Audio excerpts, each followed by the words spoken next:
Tout de suite les titres du journal. Au cours de sa réunion hebdomadaire, le Conseil des ministres examine et adopte plusieurs projets de décret, dont celui fixant le régime des filiales de la Caisse de dépôt et de développement. Une mission gouvernementale au Brakna, objectif expliquer les mesures prises par le gouvernement pour atténuer les effets de la sécheresse sur les éleveurs.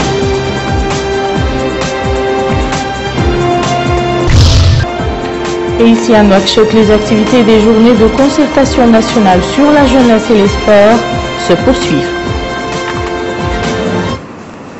Merci Madame, Monsieur de vous joindre à nous. Le Conseil des ministres s'est réuni aujourd'hui sous la présidence du président de la République, Mohamed Ould Abdelaziz. Le Conseil a examiné et adopté les projets de décret suivants. Projet de décret fixant le régime des filiales de la Caisse de dépôt et de développement. La création de ces filiales vise à promouvoir le rôle de la CDD en tant qu'investisseur et opérateur économique au service des politiques publiques. Elle permet à cette institution de concéder la gestion directe de certaines activités et de conférer l'autonomie de décision à des entités dédiées chaque fois que cela s'avère nécessaire.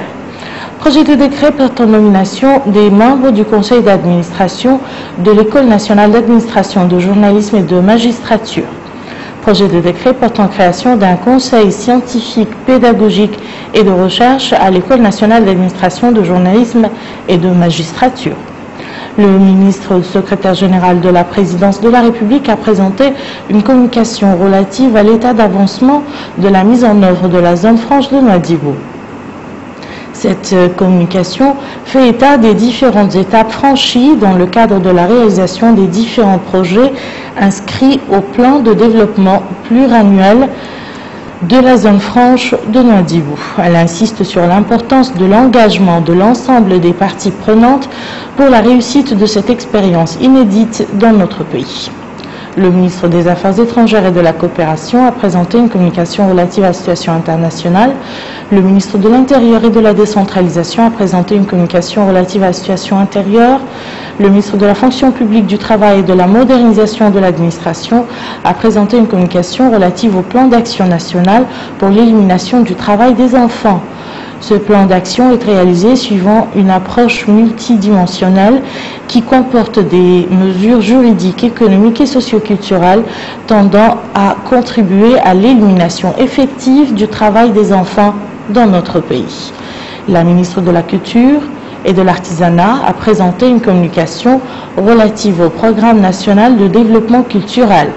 Ce programme vise à préserver les différentes composantes de l'identité culturelle du pays et à promouvoir une approche centrée sur l'insertion des activités culturelles dans le modèle économique national et régional à travers une production qui génère des emplois et des ressources utiles pour le développement.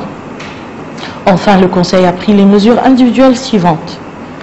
Ministère des Finances, Administration centrale, Direction générale des impôts, Directeur général, Ali Ould Teis, administrateur des régies financières. Directrice générale adjointe, Mariam Sid Ahmed Ould Bnejara, administrateur des régies financières. Ministère de l'équipement et des transports, établissement public, Société des bacs de Mauritanie, Directeur général, Al-Husseini Moussawad, professeur d'enseignement secondaire. Ministère de l'Agriculture, cabinet du ministre, conseiller technique chargé du SILS, Mohamed Ould Namin, ingénieur d'État en agronomie. Ministère de l'Environnement et du Développement durable, administration centrale, direction de la planification et de la coordination intersectorielle des données, directeur adjoint, Sidi Mohamed Ould Adouba, titulaire d'un master en management du territoire. Direction des pollutions et des urgences environnementales, directeur adjoint Ahmed Talib Ould Cheikh Naoul Habib, titulaire d'un master de territoire et migration.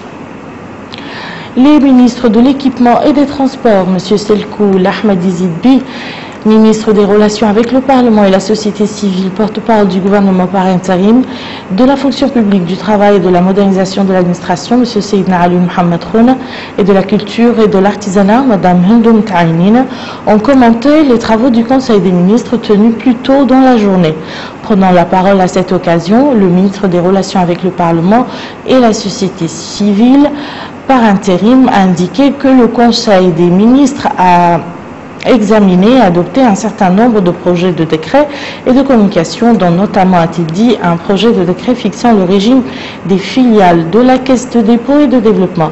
Pour sa part, le ministre de la fonction publique, du travail et de la modernisation de l'administration a précisé que le plan national relatif à l'élimination du travail des enfants vient en réponse à la recommandation numéro 17 de la feuille de route visant l'éradication des séquelles de l'esclavage adoptée par le gouvernement mauritanien l'année dernière. La ministre de la Culture et de l'Artisanat, Mme Hindoum Taïnine, a précisé que sa communication devant le Conseil des ministres porte sur un programme national de développement culturel qui s'étend sur 5 ans. Elle a ajouté que la politique du gouvernement vise à faire de la culture un élément clé et déterminant dans l'instruction de la Oumma, la préservation de son identité culturelle et le renforcement de l'entente entre ses différentes composantes. Nous mettons le cap à présent sur la wilaya du Brakna, où a pris fin la visite effectuée par la ministre de l'Élevage et le commissaire à la sécurité alimentaire. Dans la Muqata'a de Maqta' al-Hjar, les éleveurs ont été sensibilisés sur les importants axes du programme d'intervention rapide. Babacar Ndiaye nous en dit plus. Cela en particulier les éleveurs pour accueillir la délégation gouvernementale, mais également écouter des explications sur le programme d'intervention rapide adopté par les pouvoirs publics pour faire face aux répercussions négatives du déficit pluviométrique de l'hivernage passé. Comme lors des précédentes visites dans les autres Muqata de la wilaya du Brakna, la ministre de l'Élevage et le commissaire à la sécurité alimentaire ont mis en exergue face aux éleveurs de Maqta al-Hjar les efforts menés par l'État pour assurer l'accès à l'aliment de bétail, aux médicaments vétérinaires et à l'eau dans les zones pastorales. Cette visite, explique la ministre de l'Élevage, a pour but de s'informer sur les conditions de vie des citoyens et d'attirer l'attention sur l'intérêt qu'accorde le président de la République aux éleveurs, intérêt qui s'est concrétisé à travers la création d'un ministère chargé de traiter les problèmes qui les concernent pour leur trouver les solutions appropriées.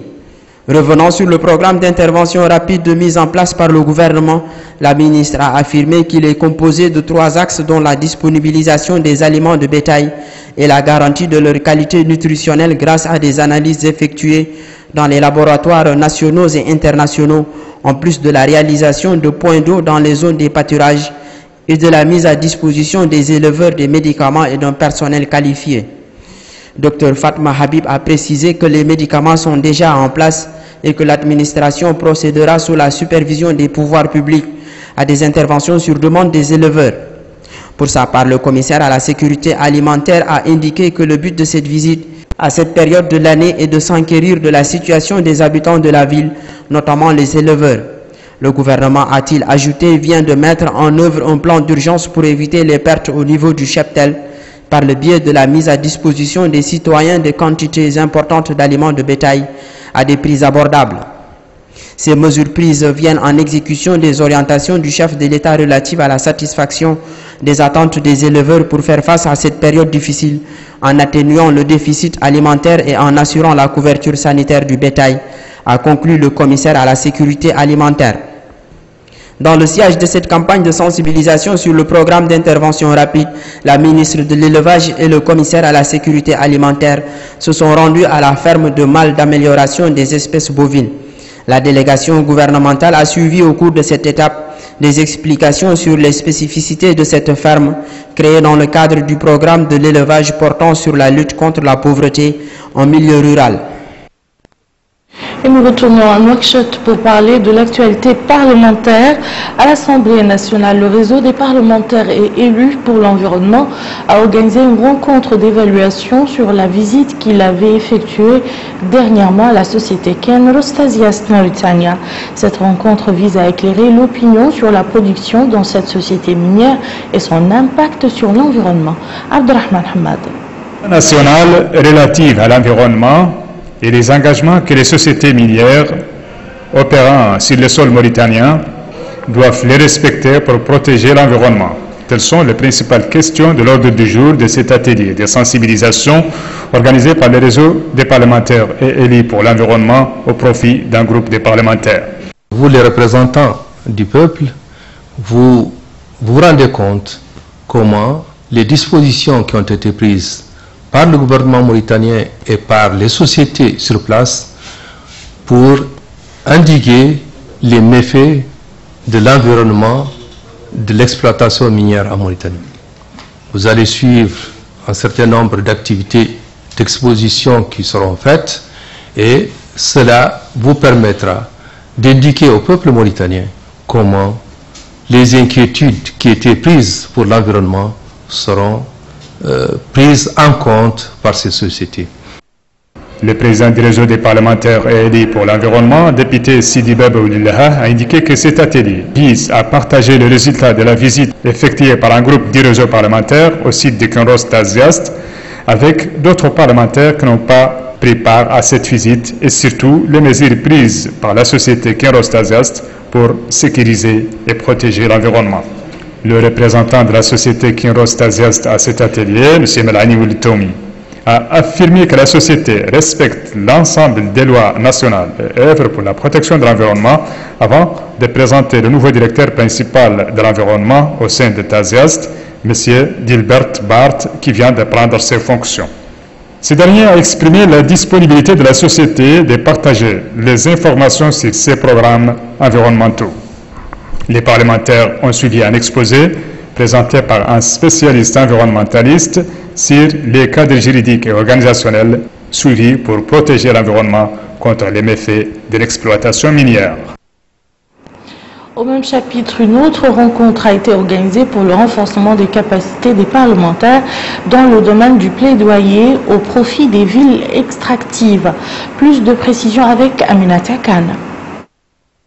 Pays minier par excellence, le sous-sol mauritanien regorge d'importantes ressources minières. C'est dans cette optique que la coalition mauritanienne publiée Ce que vous dépensez a organisé un atelier de renforcement des capacités des parlementaires sur le plaidoyer au profit des communautés des villes extractives.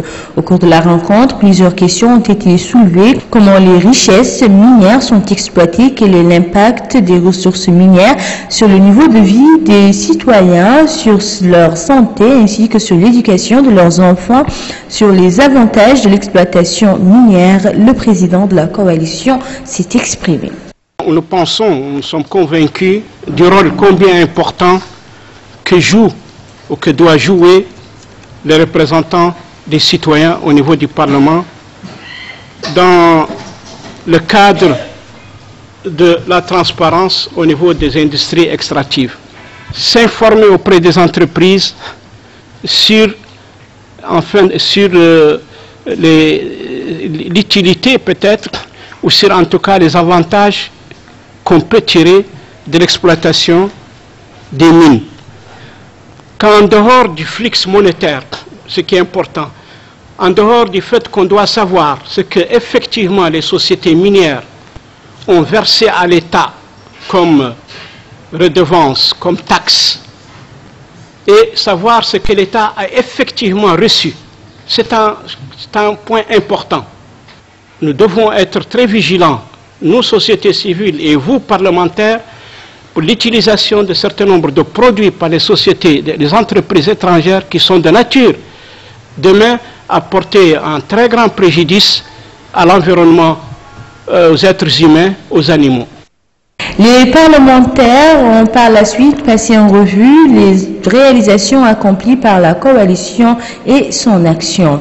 Les membres de la coalition ont projeté un film sur les villes minières Akjuste Jouairat, un film qui relate les taux soumis à l'État par les sociétés opérant dans les industries extractives au cours de ces dernières années. Au chapitre des droits de l'homme, la Commission nationale des droits de l'homme a organisé aujourd'hui à Nouakchott une journée de sensibilisation sur les mécanismes nationaux et les instruments internationaux relatifs aux droits de l'homme. Cette rencontre profite au groupe parlementaire des droits humains et des libertés publiques. Malika Nari. Les mécanismes nationaux et les instruments internationaux relatifs aux droits de l'homme ont été l'objet d'une journée de sensibilisation organisée au profit du groupe parlementaire des droits humains et des libertés publiques par la Commission nationale des droits de l'homme avec la collaboration de l'Agence espagnole de coopération internationale pour le développement. Au cours de cette journée, les participants ont discuté plusieurs thèmes portant entre autres sur les conventions internationales quant à l'élimination de toutes les formes de discrimination raciale, les droits des enfants et celles des personnes handicapées. Les participants ont également eu à débattre des protocoles facultatifs relatifs aux droits économiques, sociaux et culturels, ainsi que la Convention sur l'élimination de toutes les formes de discrimination à l'égard des femmes et celle contre la torture et autres peines cruelles, inhumaines ou dégradantes. Dans son allocution d'ouverture, le secrétaire général de la Commission nationale des droits de l'homme, M. Détier Mamadou Sall, a mis l'accent sur le rôle des parlementaires dans la révision des lois afin qu'elles répondent aux normes internationales dans le domaine des droits de l'homme. Une telle initiative a été prise par notre institution pour pouvoir amener les parlementaires, les honorables parlementaires que vous êtes, à mieux connaître ce qu'est notre institution, avec qui nous travaillons, qui nous soutient et ce que nous pouvons nouer comme relation les uns et les autres. De son côté, le président du groupe parlementaire mauritanien, M. Sidi Mohamed El Bouna, a indiqué que cette manifestation intervient quelques jours avant l'examen périodique universel des droits de l'homme, tout comme elle accompagne la création de ce groupe au moment où les droits de l'homme occupent une place de premier plan dans l'action du gouvernement. L'ambassadeur d'Espagne, de son côté, a souligné la volonté de son pays de poursuivre et de renforcer la coopération avec le gouvernement mauritanien dans les domaines des droits de l'homme, de la démocratie et de la bonne gouvernance. Quant à la représentante du bureau du Haut-Commissariat des Nations Unies, elle a exprimé sa satisfaction pour les efforts déployés par la Mauritanie dans le domaine des droits de l'homme avant de souligner l'importance de l'approbation, tout dernièrement par le gouvernement, du projet de loi pénalisant l'esclavage et créant une structure spécialisée de lutte contre ses séquelles. Du secteur des droits de l'homme, nous passons au secteur du commerce, de l'industrie et du tourisme.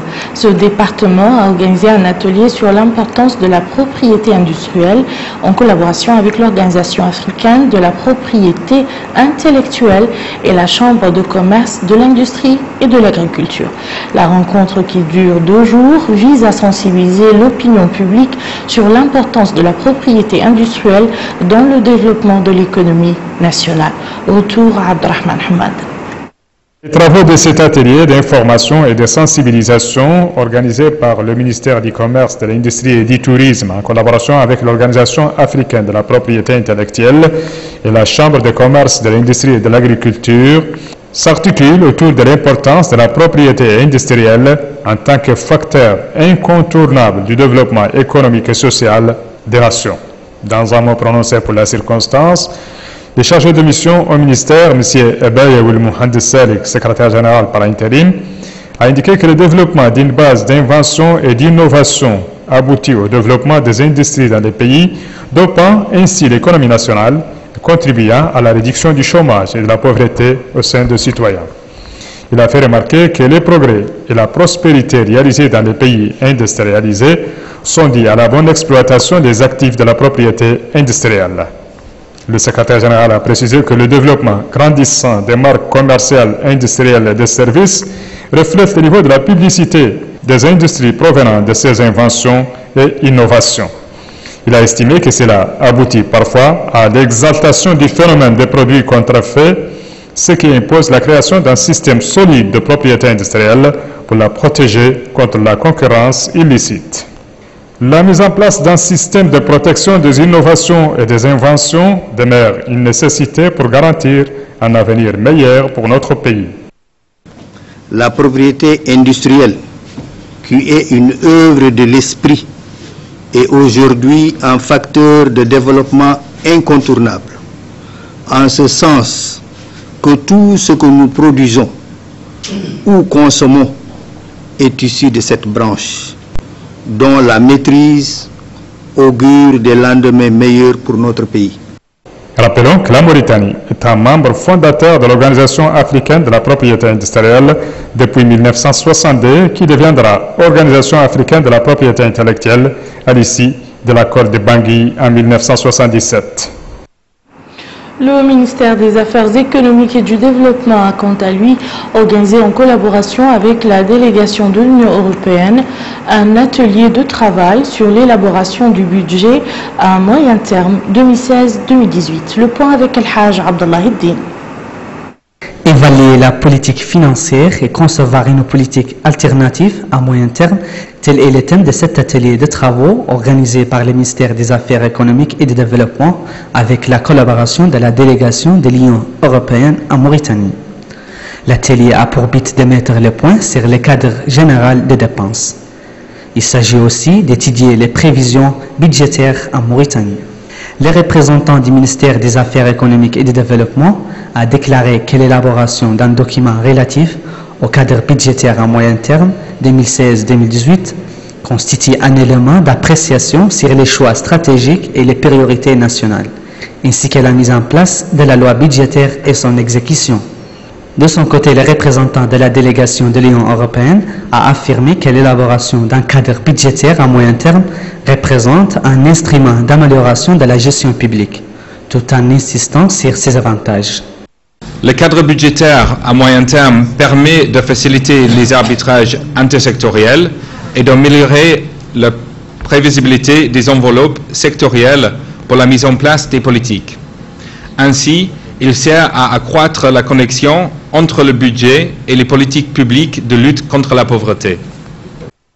Des chercheurs, des experts et des spécialistes ont enrichi cet atelier par des exposés et des suggestions sur l'élaboration du cadre budgétaire à moyen terme pour les 10 années prochaines. Ce document sera considéré comme un cadre de référence et de concertation entre le gouvernement et ses partenaires au développement, dans le but de mobiliser les investissements en vue de les orienter vers le secteur du développement. Le réseau des femmes journalistes de Mauritanie a organisé hier soir un colloque sous le thème « La femme journaliste entre la réalité et le mérite ». L'organisation de ce colloque rentre dans le cadre des activités commémoratives de la Journée internationale de la liberté de la presse. Aminata Khan. La femme mauritanienne entre la réalité et le mérite, c'est le thème retenu par le réseau des femmes journalistes de Mauritanie pour commémorer la Journée internationale de la presse. Le réseau des femmes journalistes, par ses efforts et son professionnalisme, est perçu aujourd'hui comme une référence, a déclaré le représentant du ministère des Relations avec le Parlement et la société civile, porte-parole du gouvernement, à l'entame de ses propos. Les formations pour renforcer les capacités des journalistes ont apporté des résultats positifs, a-t-il ajouté, pour le réseau des femmes qui ne cesse de s'agrandir et de marquer son empreinte dans le milieu des médias dans notre pays. La présidente du réseau des femmes journalistes de Mauritanie a affirmé que le réseau des femmes journalistes de Mauritanie prône le professionnalisme, avant d'ajouter que le thème choisi par le réseau n'est pas un hasard car, dira-t-elle, nous voulons hisser la femme mauritanienne à la place qu'il lui sied avec déontologie et mérite. L'Université des sciences techniques et de médecine a organisé aujourd'hui un atelier de lancement des formations doctorales à la faculté des sciences et techniques. Au menu de cet atelier, des exposés sur la recherche scientifique et les différentes expériences liées aux formations doctorales au niveau national et international. Abdul Adamaba. L'Université des sciences, de technologie et de médecine a procédé au lancement de formations doctorales. Ainsi, cette université compte 5 formations doctorales. Cet atelier comprend des exposés sur la recherche scientifique et les différentes expériences liées aux formations doctorales au niveau national et international. Cet atelier va aussi mettre l'accent sur la recherche scientifique, les expériences des partenaires en matière de formation doctorale. Le président de l'Université des sciences, de technologie et de médecine a indiqué que l'USCM a adopté une approche permettant d'organiser plusieurs formations continues au cours de l'année universitaire, ce qui est indispensable selon le président de l'USCM pour les chercheurs afin d'accompagner les derniers développements de la recherche et les exigences de la mondialisation. Cette troisième rencontre compte principalement deux phases. Une phase où on a invité les partenaires qui font de la recherche dans le domaine des sciences et techniques. Il y en aura 3 qui vont faire des présentations, 2 autres vont certainement vont entamer leur cycle de formation dans les années à venir. C'est l'école des mines et l'école polytechnique. On les a invités à cette rencontre. Donc ça nous permettra d'échanger avec les institutions, d'échanger dans le domaine des thèmes de recherche, ce qui est extrêmement important. Le premier jour de cet atelier a été marqué par plusieurs interventions, notamment un exposé présenté par le professeur Ben Sikini Togobay, directeur de la recherche et de l'actualisation à l'université Cheikh Anta Diop de Dakar, sur l'expérience de son université et le développement des études doctorales et de la recherche scientifique. La communauté urbaine de Nouakchott a lancé ce matin, à partir de la Moukata d'Uksar, un programme éducatif au profit des élèves. Ce programme accompagne la politique du gouvernement qui a fait de l'année 2015 année de l'enseignement. Moussa Ndiaye. Cette activité de la communauté urbaine de Nouakchott marque le lancement officiel des activités de la CUN en accompagnant les efforts du secteur de l'éducation nationale visant à renforcer les capacités des élèves d'entrée en 6e au niveau de la commune d'Uksar. Prenant la parole à cette occasion, Mme Matim Hamadi, présidente de la communauté urbaine de Nouakchott, a déclaré que cette opération de distribution des fournitures scolaires aux élèves d'entrée en 6e sera élargie sur toutes les Moukata'a de Nouakchott en vue de faire l'année 2015 une année de l'enseignement sans faille. Elle a ajouté que toutes les dispositions sont prises afin que les professeurs et enseignants qui supervisent cette opération puissent mener leur mission pour l'intérêt de tous les élèves. De leur côté, l'inspecteur de l'enseignement fondamental dans la Moukata'a d'Uksar et le président du bureau de la Ligue des parents d'élèves ont pris la parole pour mettre l'accent sur l'importance de cette opération qui, disent-ils, va beaucoup améliorer le rendement des élèves et instituteurs. La cérémonie de lancement de l'opération de renforcement des capacités des élèves d'entrée en 6e au niveau de la Moukata'a d'Uksar intervient quelques semaines avant les examens de fin d'année 2014-2015. Près de 500 jeunes venant des 15 villages du pays ont débuté hier à Nouakchott des concertations sur la jeunesse et les sports. Les travaux de cette rencontre organisée par le ministère de la Jeunesse et des Sports se poursuivent. Son objectif, permettre aux jeunes d'échanger sur les questions qui les préoccupent et de proposer des solutions qui seront intégrées dans la nouvelle stratégie quinquennale du département de la jeunesse et des sports. Melika Narki. Les travaux de la deuxième et dernière phase de concertation nationale de la jeunesse et des sports se poursuivent. Cette rencontre de 3 jours permettra à près de 500 participants de travailler en atelier sur 4 thèmes définis par les jeunes eux-mêmes afin d'analyser et de proposer des solutions adéquates visant la promotion effective de la jeunesse. Ces thèmes portent sur l'accompagnement des jeunes vers la vie adulte et dans la réalisation de leurs projets économiques, leur autonomie pour une meilleure intégration dans le projet de développement national, la pratique du sport comme vecteur de santé, d'excellence, de cohésion sociale et d'émergence d'une jeunesse positive et optimiste, ainsi que sur le choix de modèles de société et de citoyens pour une Mauritanie unie, forte de sa diversité, enracinée dans ses valeurs religieuses et sociales et résolument tournée vers l'idéal démocratique. Des participants à cette phase de concertation nationale de la jeunesse et des sports donnent leurs premières impressions.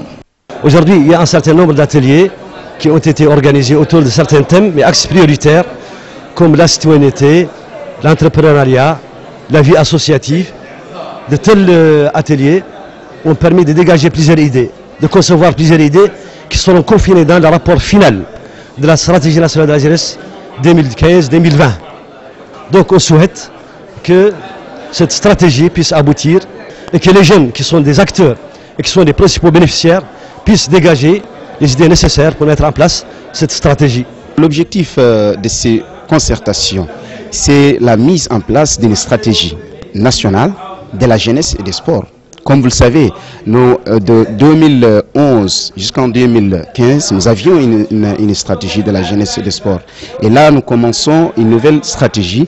Mais cette fois-ci, la différence qu'apporte justement cette fois-ci les concertations de 2015, c'est qu'il y a une intégration de l'ensemble des jeunes Mauritaniens qui, là où ils se trouvent dans le pays, les participants venant de partout, et viennent et s'expriment librement. Donc c'est des jeunes qui constatent leurs problèmes par eux-mêmes et qui proposent également des solutions pour eux-mêmes à leurs difficultés. Donc les difficultés qu'ils rencontrent quotidiennement dans la vie. Et le ministère est là les accompagner. Les ateliers se déroulent très bien. Les jeunes, ils exposent tout ce qu'ils ont et nous sommes à leur écoute. Ce qui est aussi intéressant, c'est de souligner que ces jeunes, ils sont venus en toute liberté exposer leurs difficultés, donner leur avis sur tous les problèmes que la jeunesse rencontre. Donc, dans l'ensemble, tout se passe bien. Ils sont dans de bonnes conditions. Et ici, au niveau de la direction, donc nous avons aménagé toute l'équipe donc pour participer, pour aider ces jeunes à s'exprimer, à les écouter et à répertorier tous les problèmes qui se posent à cette jeunesse. Connaître les jeunes, leurs réalités, leurs défis et leurs atteintes constitue la condition sine qua non d'une politique de jeunesse pertinente et adaptée. La jeunesse constitue le plus important atout que possède le pays. Cette jeunesse a montré à travers sa participation dynamique et créative dans les concertations, sa volonté et sa capacité à prendre l'initiative et à devenir le vecteur principal du développement de la Mauritanie. L'actualité des partis politiques dans ce journal est marquée par cette rencontre organisée par les cadres et notables de la wilaya du Brakna à l'ancienne maison des jeunes. Cette rencontre est organisée en marge des préparatifs de la visite prochaine du président de la République, Mohamed Abdel Aziz, dans la wilaya du Brakna. Le premier vice-président du Parti de l'Union pour la République, Mohamed Djeil Sidat, a rappelé devant l'assistance, l'attachement des habitants de la wilaya du Brakna au programme du président de la République, Mohamed Abdel Aziz. À son tour, le secrétaire régional de l'UPR au Brakna, Mohamed Ould Jehloul, a invité les populations, les élus et les notables à s'investir davantage pour accueillir le chef de l'État. Un groupe des cadres et citoyens à Nouakchott a annoncé son ralliement au parti Wifaq pour le Rafah. Ce ralliement intervenu au cours d'une manifestation politique organisée par cette formation. Le porte-parole des adhérents a indiqué que le programme de ce parti accorde une place importante à la jeunesse, ce qui entre autres justifie leur adhésion. La présidente du parti, Madame Valem Ntmini, a souhaité la bienvenue de ce nouveau groupe, affirmant que sa formation politique ouvre la porte devant tous les Mauritaniens. Ainsi prend fin cette édition. Je vous en rappelle les principales informations.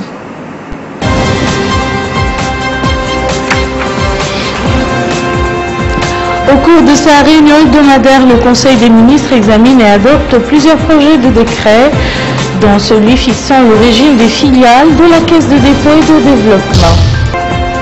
Une mission gouvernementale au Brakna, objectif expliquer les mesures prises par le gouvernement pour atténuer les effets de la sécheresse sur les éleveurs.